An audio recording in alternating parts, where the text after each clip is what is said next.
This is the IMF warning from this is an article posted on the Telegraph. World set for emerging market mass default, warns the IMF. Now, as to what this means, we're going to go over it in the article. But first, in the event that the government does shut down tonight at midnight, we will be opening up a live blog on the website, intelrevolution.com, where I will keep continually posting short posts as fast as I possibly can to get the information out to you. So if you can, just keep checking the page. You'll find whatever I see or whatever I find on what's going on currently with the government shutdown.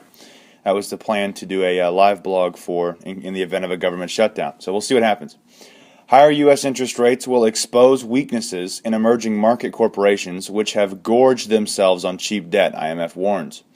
The International Monetary Fund, IMF, has issued a double warning over higher U.S. interest rates, which said it could trigger a wave of emerging market corporate defaults and panic in financial markets as liquidity evaporates.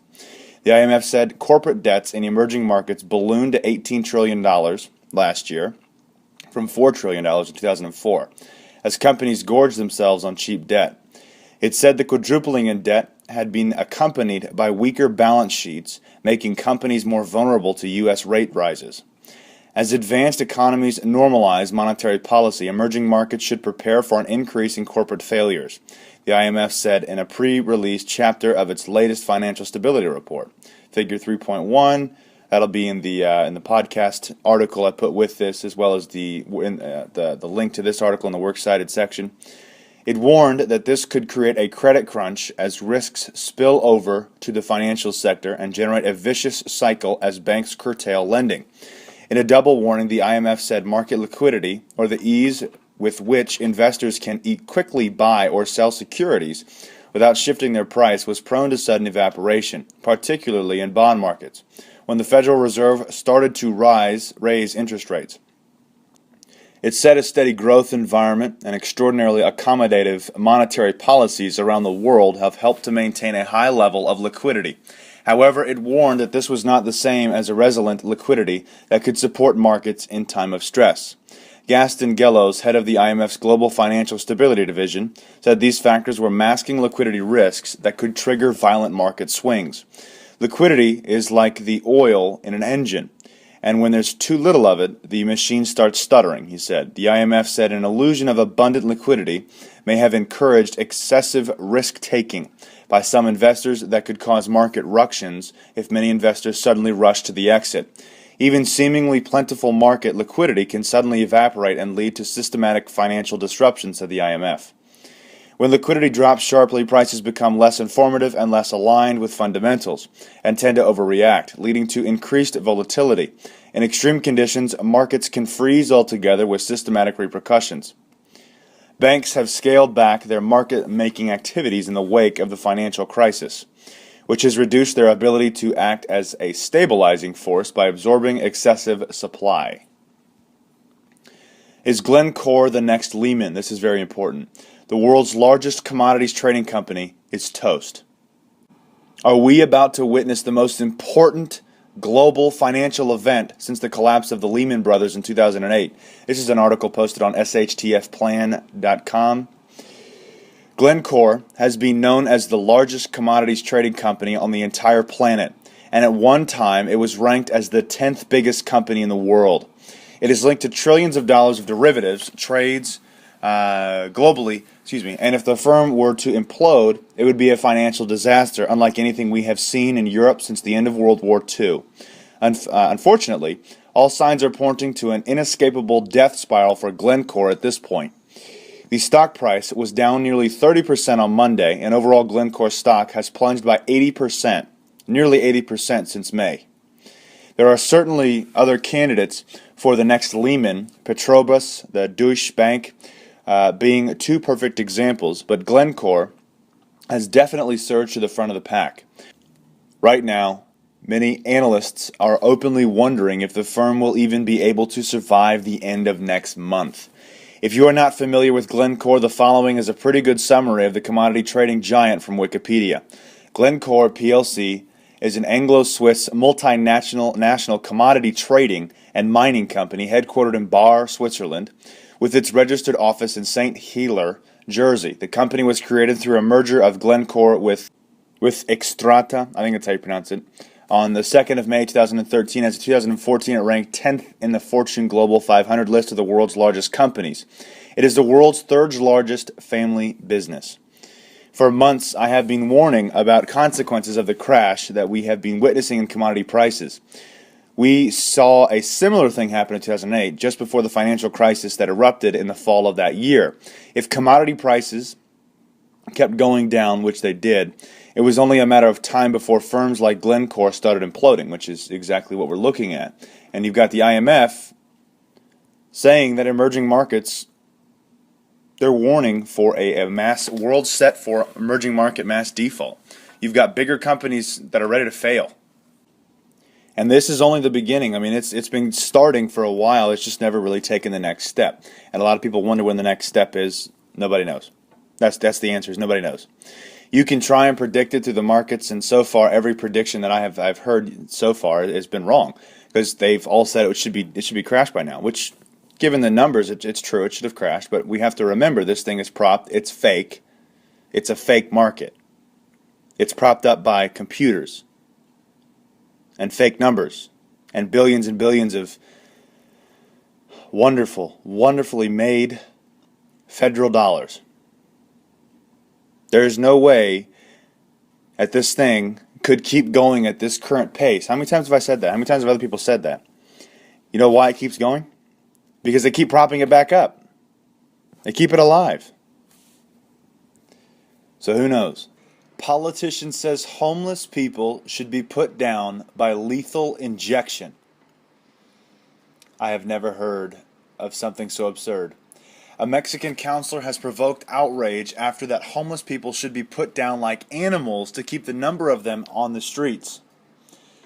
Olga Gutierrez Machado believes that beggars should be culled with lethal injection, believing it to be in their best interests. She said, yes, they're a little crazy, but they're harmless, which is why I think to myself, wouldn't it be kinder to just give them a lethal injection? What? This is absurd.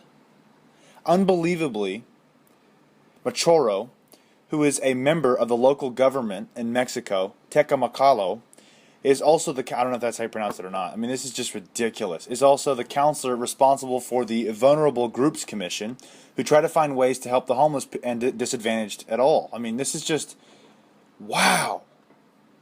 But you also have to realize that she's not the only one that thinks that. Time and time again, we've seen U.S. officials turn down homeless people, or not even just turn them down, say that they should just be dealt with. There was something a while back, and I can't remember exactly who said it, but there was another lady who said we should deal with elderly people by giving them a lethal injection.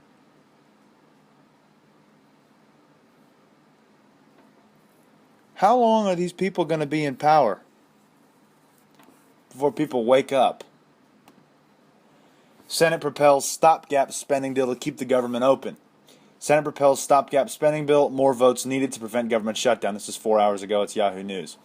Having dodged the immediate threat of a government shutdown, congressional Republican leaders are looking ahead to talks with President Barack Obama on a long-term budget pact.